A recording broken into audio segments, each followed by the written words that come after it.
tông người già rồi thà bún nhau thà lao bún rùa thà còn phải chạm lại em có pro hot hả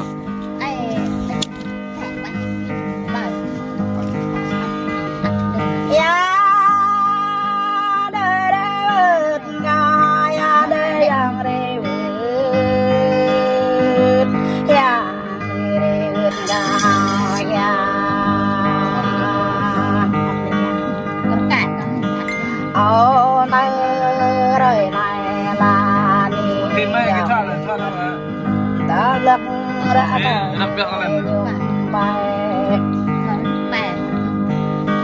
đó về ở đây ra nhầm cả đây giờ đây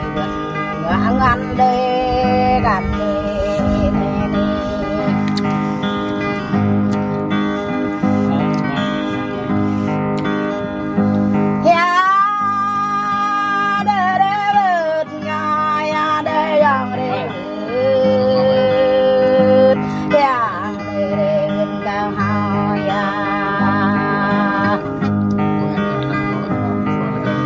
dập làm chữ cao để ta giờ đây này giờ đây gần dập làm ra cao giờ thương giờ đây này cao mấy chân mình đầm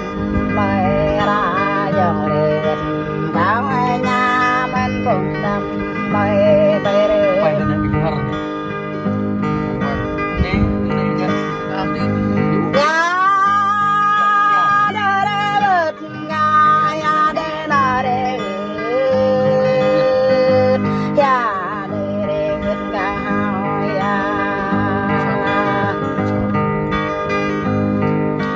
ô tơ rồi này là đi giờ có bọc gia hàng giờ có này tôi quay ngõ có chữ giờ có này giờ mình đây rồi này đây này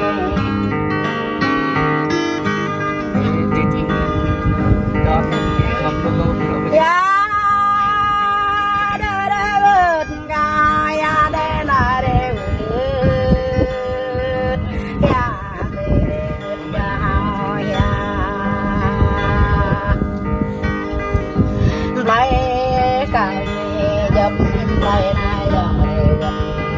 ở ta ca giờ dầm lên ta ca ra nhà để cái dịch đây lên này là đây giá đất cao như buồn đẹp ta này xin chào tất cả các bạn đã quay trở lại kênh của Nhi giá cao như buồn đẹp ta này giá bé cao bộ hạt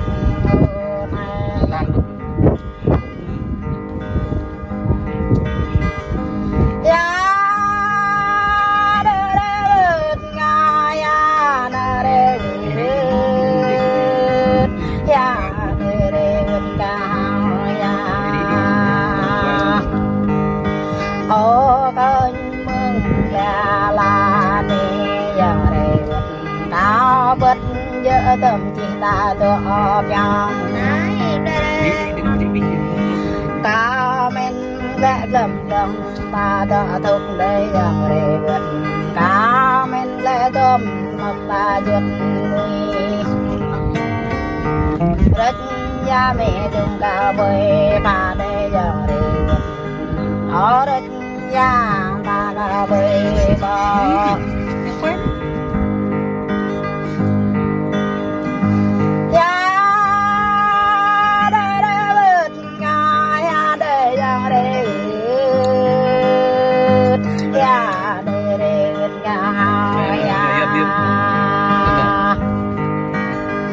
cá bắt đang gần bờ lệ rầm cao nè cá bắt gần bờ lệ rầm đưa cá bữa nàng ao bờ lệ rầm bờ nè gần cá bữa nàng ao bờ lệ rầm ngam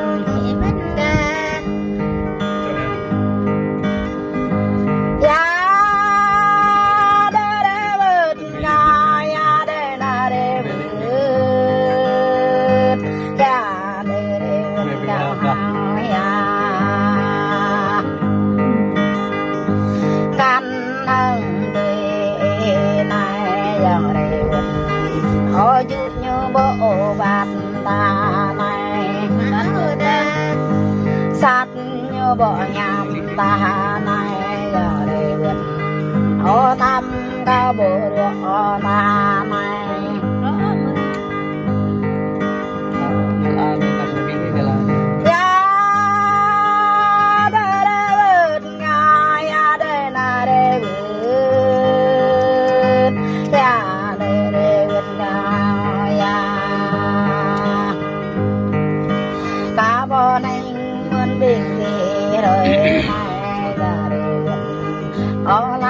ta để bơm tao la cá bò nên biển ta đời này là đời vật ô ngàn cá cầm ba cái ngàn ô cha cao bị pram jaya jaya vật ya để vật cao ya đi ban con to lên ya để vật cao ya để na để ya để vật cao gak penyuh beri penyuh nak beri penyuh cao ai quy để ham đam bay ở dòng ông để ta như bờ bên rạng đây cao ở đây là người ham đam bay này ô vì là thao và huy nhu vì được ta đang người mình ham đam bay bay ra giờ ô lẽ ô như bờ bên lẽ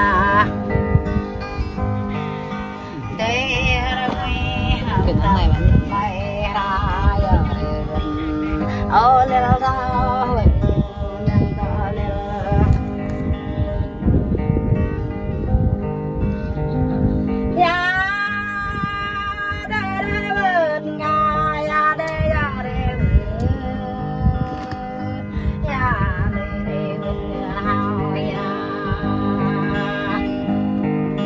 cán cao lại đi gần này giờ đã giữ răng ra ảo và đình đi nếu ya răng ra để cán cao này ôm lúc ta vô tao đâu sôi lúc đâu ta vô tao đâu chọc đâu ta giờ đây ô đa đam bỏ đi ra đa đam ya bỏ đi ya đam đây giờ đây đây để vượt về ngọt đời bên ý ba tôi đổ phật hoạt đó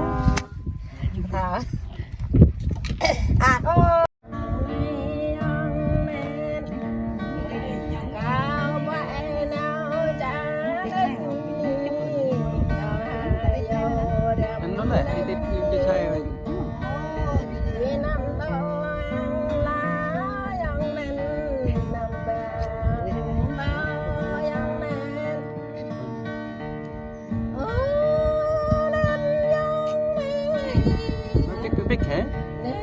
cái thần biết kìa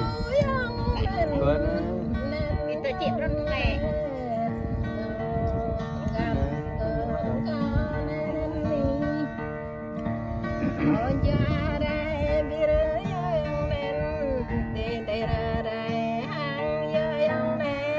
lên có một con coi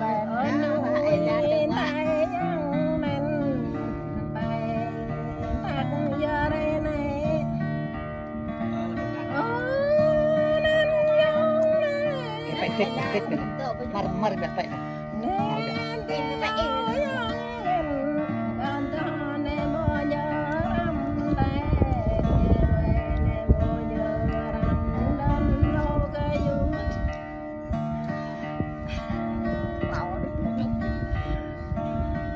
Đừng nhắc vào gần